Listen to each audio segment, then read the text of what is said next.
एक बार गौतम बुद्ध एक गांव में ठहरे हुए थे। लोग अपनी परेशानियों को लेकर उनके पास जाते और उनका हल लेकर खुशी खुशी वहां से लौटते। उसी गांव में सड्डेच के किनारे एक भिखारी बैठा करता था। वह बुद्ध के पास आने जाने वाले लोगों को ध्यान से देखता।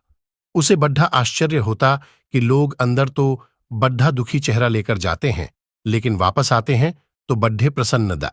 उस गरीब को लगा कि क्यों ना वह भी अपनी समस्या को बुद्ध के सामने रखे। मन में यह विचार लिए एक दिन वह भी महात्मा बुद्ध के पास पहुंचा। लोग पंक्तिबद्ध खड़ी डीढे होकर उन्हें अपनी समस्याएं बता रहे थे और वह मुस्कुराते हुए सबकी समस्याएं हल कर रहे थे। जब उसकी बारी आई तो उसने सबसे पहले महात्मा को प्रणाम किया और कहा, भगवान, इस गांव में लगभग सभी लोग खुश और समृद्ध हैं, फिर मैं ही क्यों गरीब हूं? बुद्ध मुस्कुराते हुए बोले, तुम गरीब और निर्धन इसलिए हो क्योंकि तुमने आज तक किसी को कुछ दिया ही नहीं।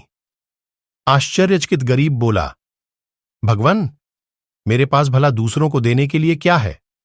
मेरा तो स्वयं का गुजारा बहुत मुश्किल से हो पाता है।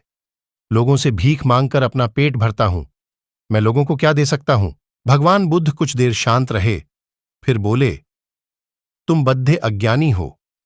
औरों के साथ बांटने के लिए ईश्वर ने तुम्हें इतना कुछ दिया है और तुम्हें खबर ही नहीं।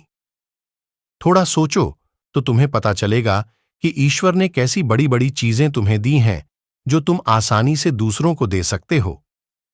सबसे पहले तो मुस्कुराहट दी है जिससे तुम लोगों में आशा का संचार कर सकते हो। मुंह से दो मीठे शब्द बोल सकते हो। दोनों हाथ से लोगों की मदद कर सकते हो।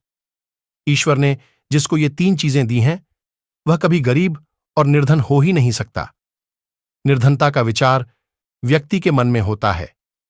यह तो एक भ्रम है, इसे निकाल दो। यह सुनकर उस भिखारी का चेहरा चमक उठा। व्यक्ति की सहायता कर सकते हो। आपके दो आंखें किसी अंधे को रास्ता दिखा सकते हैं। तुम किसी के लिए दुआ कर सकते हो। यह हो सकता है कि उनके बुरे काम फिर से हो जाएं। आप